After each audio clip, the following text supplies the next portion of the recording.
म्हणलं होतं की प्रतापराव, तुमच्या परतीचा प्रवास चालू झालेला आहे. तुम्ही जे पेरलंय ते उगवणार आहे.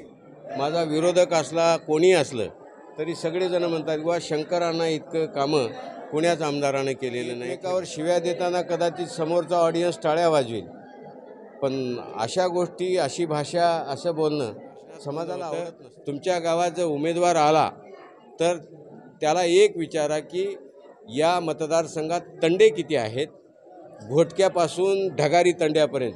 त्यानं जर यादी न बघता मुप्पाट नावं जर सांगला तर पुरं गाव त्याला मतदान द्या. 67 तंड्याचे नाव मुप्पाट सांगायचे यादी न बघता. मला ढोरं ओळखीचे झालेत गावगावचे राजे. आता 40 वर्ष झाले इथं. सध्या महाराष्ट्रामध्ये विधानसभा निवडणुकीचे वारे वाहत आहेत. सर्व पक्ष, सर्व राजकीय नेते मतदार गोळा करण्यासाठी गाववाडी तांड्यावर आपले सभा व मतदारांशी संवाद साधत आहेत. महाराष्ट्रामध्ये नूतनच महाराष्ट्र राष्ट्र समिती या पक्षाची निर्मिती झाली. निवडणूक आयोगाने या पक्षाला नूतनच मान्यता दिली.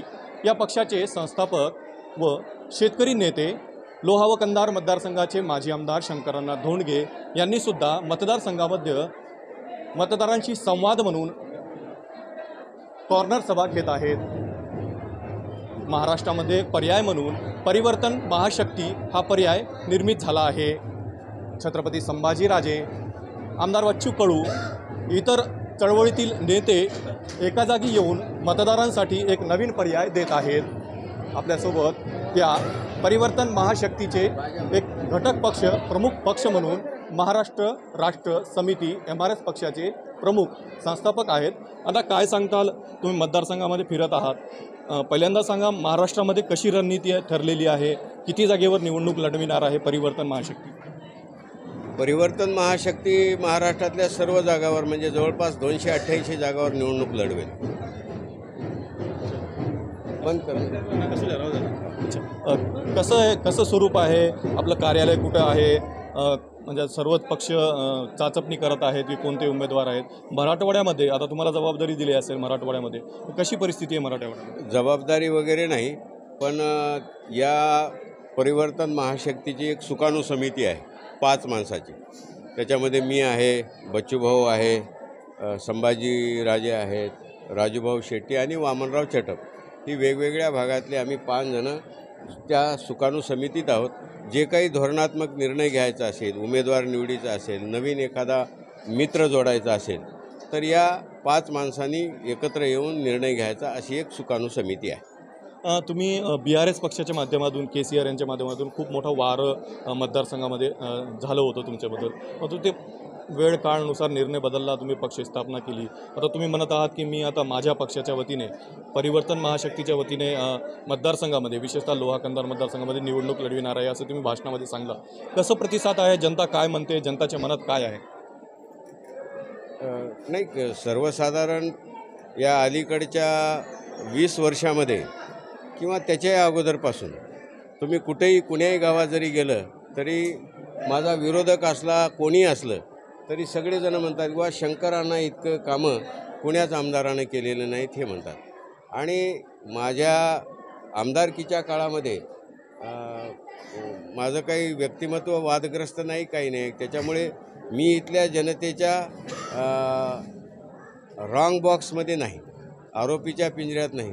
उलट शंकरांना जर या क्षेत्रात निवडणुकीला उतरले तर आणखी खूप चांगलं होईल. कारण त्यांना वाटत होतं की अण्णा आता निवडणूक लढवतात की नाही, की हे महाराष्ट्रात सगळं उभा करायला लागलेत असं वाटत होतं. पण त्यांची इच्छा आहे मी निवडणूक लढवलं तर. अनुभवी माणूस आणि सगळ्या गोष्टीला जाणकार असलेला माणूस म्हणून ते माझ्याकडे बघतात. तशी तर तुमची ओळख शेतकरी नेता म्हणून आहे, सर्व धर्मीय सर्व समावेश नेता आहे. पण सध्या महाराष्ट्रामध्ये एक फॅक्टर चालते, जरांगे फॅक्टर, मराठा आरक्षण संदर्भात. तुम्ही त्यांची भेट घेतली, बरेचसे तुम्ही 2-3 भेट घेतले. काय चर्चा आहे, त्यांचा काही पाठिंबा राहणार आहे का एका तिसऱ्या म्हणजे तुमच्या परिवर्तन आघाडीला? नाही, तसं राजकीय विषयावर काही माझी जरांगे दादासोबत चर्चा झालेली नाही.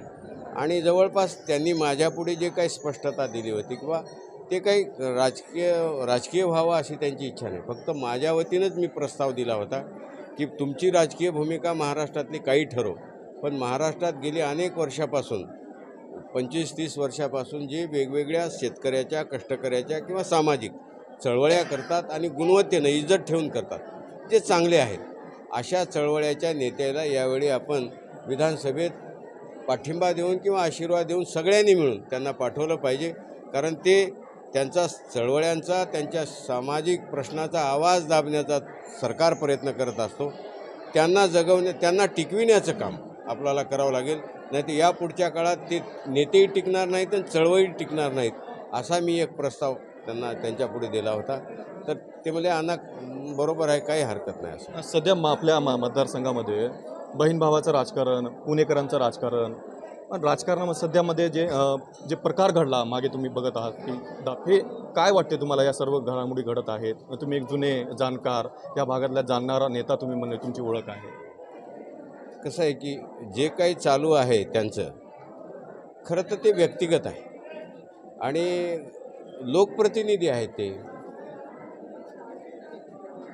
तुम्हाला एकमेकावर शिव्या देताना कदाचित समोरचा ऑडियन्स टाळ्या वाजवेल, पण अशा गोष्टी, अशी भाषा, असं बोलणं समाजाला आवडत नसते. आणि तेही एखाद्या जबाबदार लोकप्रतिनिधीकडून.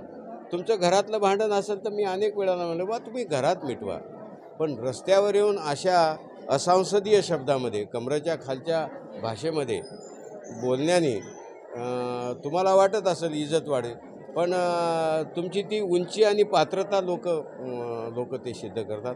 हे मतदारसंघातल्या जनतेला कुणालाही आवडत नाही. त्यांना कदाचित ते समजून घेत नसतील, हा विषय आहे. पण या सगळ्या ज्या काही गोष्टी आत्ता ज्या घडतात सार्वजनिक ठिकाणावर, त्या मात्र काही या मतदारसंघाच्या भविष्याच्या पुढच्या पिढीच्या दृष्टीने संस्कारित राजकारण म्हणतात, त्याला पॉलिटिकल कल्चर म्हणतो आपण. दुसऱ्या पिढीला काय द्यायचं आणि हे वागणं योग्य नाही आणि ते जनतेला आवडत नाही. जनता तुम्हाला अशा बाबीला धडा शिकविते. तुम्ही म्हणताय संस्कारिक राजकारण तुम्ही करताय. ते कापशीचं प्रकरण घडलं, एका कार्यकर्त्याला मारहाण केली, काय सांगताल? मुंबईपर्यंत गोष्ट केली, एका पक्षप्रमुखाने पत्रकार परिषद घेतली. मी म्हणालो ना तुम्हाला या सगळ्या कर्माची फळं यावेळी या निवडणुकीत तुमच्या या वागण्याची जनता देणार आहे. जनता काय आंधळी नाही, लोक बघत असतात, फक्त ते बोलून दाखवत नाही. असं नाही, ते काही जरी झालं, ते जरी किती झाकायचा प्रयत्न. आणि मला वाटते मी ज्यावेळी 8 दिवसापूर्वी पहिल्यांदा एका सभेला गेलो होतो, त्याही वेळी म्हणलं होतं की प्रतापराव, तुमच्या परतीचा प्रवास चालू झालेला आहे. तुम्ही जे पेरलं आहे ते उगवणार आहे. कारण लोकांना या सगळ्या गोष्टी आवडत नाहीत. तुमची दादागिरी, तुमची दंबगिरीपणा, काय म्हणतात त्यांना, कोणता दबंग नेता. काय दबंग कुणावर? ही प्रजा आहे आपली, याच्यावर काय दबंगपणा करायचा? हा, प्रतापराव आणि तुम्ही प्रतिस्पर्धी आहात. गेल्या 30-40 वर्षापासून या मतदारसंघात काम करता. 4 वर्षापासून एक पुण्याहून नेता येतो, या मतदारसंघामध्ये वारं निर्माण करतो. का बरं या मतदारसंघात म्हणजे नवीन माणसाला का डोक्यावर घेतलं जातं? नवीन म्हणून नाही, लोकशाहीमध्ये जनतेमध्ये जाण्याचा आणि निवडणूक लढविण्याचा अधिकार तर सगळ्यालाच आहे. कोण कुठून येतो हा भाग नाही. एरवी या काळात जनतेची भाषा बोलायला लागली किंवा इथले प्रश्नाविषयी बोलायला लागले की 4 माणसं जमत असतात, बोलतात, करतात. पण याचा अर्थ असा नाही किंवा एकूण त्यांना का तुम्ही म्हणता डोक्यावर घेतलं कधी म्हणायचं? निकाल लागल्यानंतर म्हणता येईल ना डोक्यावर घेतलं. आता या काळामध्ये कसं आहे, कोणी गेलं तरी 10-20 माणसं, 5-50 माणसं जमत असतात. हा मोसम थोडा निवडणुकीचा मोसम असतो आणि या काळात जनता बी कुणाला नाराज करत नसते. जाऊ द्यावा. माझ्या बघण्यात एक जुनी निवडणुकीतली गोष्ट होती. एका गावामध्ये एका वट्यावर एक सतरंजी टाकलेली होती आणि ठरलेले 10 माणसं होती 10 गावात. त्यांनी ठरून टाकलं, कोणी आलं त्याचं स्वागत करायचं, ते दस्ती काढायची, ते दस्ती टाकायची आणि साहेब गाव तुमच्या 100% मागं आहे म्हणून त्यांना खुश करून पाठवायचं. दस्तीचा उल्लेख केला. ही दस्ती म्हणजे KCR यांची गुलाबी दस्ती आहे. आपल्या पक्षाचा कोणता कलर राहणार आहे? काय चिन्ह आहे? काय तुमच्या डोक्यात आहे? कारण रंग कोणाच्या मालकीचा नसतो, पण MRSची सुद्धा हीच चिन्ह राहणार आहे, हेच दस्ती राहणार. एम्बेसेडरच राहणार एमआरएसचं. नाही अँबॅसेडर हे रजिस्टर चिन्ह, ते BRSचं रजिस्टर. एमआरएसचं काय चिन्ह राहणार आहे? हे काय मागणी केली? निवडणूक आयोग या 10-12 दिवसात असं बोललं जातं पक्षाचं जे चिन्ह आहे ते महत्त्वाचं असतो, त्यावरच सगळे निवडणुका महाराष्ट्रामध्ये म्हणजे निवडले जातात, उमेदवार निवडला जातो. कोणता चिन्ह तुमच्या डोक्यामध्ये? माझ्या मते पक्षाचं चिन्ह, पक्षाचं नाव हे महत्त्वाचं तर असते, पण पक्षाचा नेता कसा आहे आणि तो कोण आहे हे महत्त्वाचं असते. त्यामुळं निवडणूक आयोग आम्हाला जे काही आता या आठवड्याभरात आमची प्रायोरिटी मागवेल आम्ही देऊ. गेल्या अनेक महिन्यापासून मतदारसंघ तुम्ही पिंजून काढताय, काय म्हणते सर्वसामान्य जनता, कसा प्रतिसाद आहे तुम्हाला, आणि तुम्हाला प्रतिस्पर्धी कोण आहे, आव्हान कोणाचं आहे या मतदार? पिंजून काढत नाही रे राजा. हे माझा मतदारसंघ, मी 2 वेळा पदयात्रा केलेला माणूस आहे. मला मतदारसंघातल्या गाव वाडी तांड्याचं नाही. मी तर आज इथं बोललो नाही, पण रात्री पांगऱ्याच्या भाषणात म्हणलं होतं, तुमच्या गावात जर उमेदवार आला तर त्याला एक विचारा की या मतदारसंघात तंडे किती आहेत, घोटक्यापासून ढगारी तंड्यापर्यंत. त्यानं जर यादी न बघता मुप्पाट नावं जर सांगला तर पुरं गाव त्याला मतदान द्या. 67 तंड्याचे नाव मुप्पाट सांगायचे यादी न बघता. मला ढोरं ओळखीचे झालेत गावगावचे राजे. आता 40 वर्ष झाले इथं 2 पदयात्रा केलेला. या राज्यात कोणी लोकप्रतिनिधी आहे काय? 2000 किलोमीटर, 267 270 वाडी तांड्या गावांना सुद्धा जाऊन मी तिथं निवेदन केलेला, त्यांच्याशी डायलॉग केलेला, संवाद केलेला. दुसरा कोणी कार्यकर्ता मला पिंजून काढायची काय गरज आहे? मी गेल्यावर सगळे बिचारे म्हणजे एवढे माझ्यावर जिव्हाळ्यानं प्रेम करतात. आता निवडणूक हा थोडा तांत्रिक भाग आहे हे मलाही कळते, पण मला पिंजून काढायची काही गरज नाही. मी यायला म्हणलं तरी माणसं थांबतात. लोहा कंधार मतदारसंघावर जनता माझ्यावर खूप प्रेम करते. मी या मतदारसंघात गेल्या 40 वर्षापासून काम करतो, असं MRS पक्षाचे संस्थापक अध्यक्ष व माजी आमदार शंकरानाथ धोंडगे हे म्हणत आहेत. आपण आज होतो शेलगाव येथे. त्यांची संवाद जाहीर सभा आज नवरात्रनिमित्त शेलगाव येथे संपन्न झालेली आहे. अनेक गावकरी या सभेमध्ये उपस्थित होते. सविस्तर त्यांनी मार्गदर्शन केलं. सध्या लोहा आणि कंधार मतदारसंघामध्ये निवडणुकीचे वारे जोरात वाहत आहेत. राजकारण तापलेलं आहे. लोहा मतदारसंघ हे मुंबईमध्ये गाजत आहे. ही आजची परिस्थिती आहे. हा व्हिडिओ तुम्हाला कसा वाटला याची प्रतिक्रिया अवश्य कॉमेंट बॉक्समध्ये नोंदवा.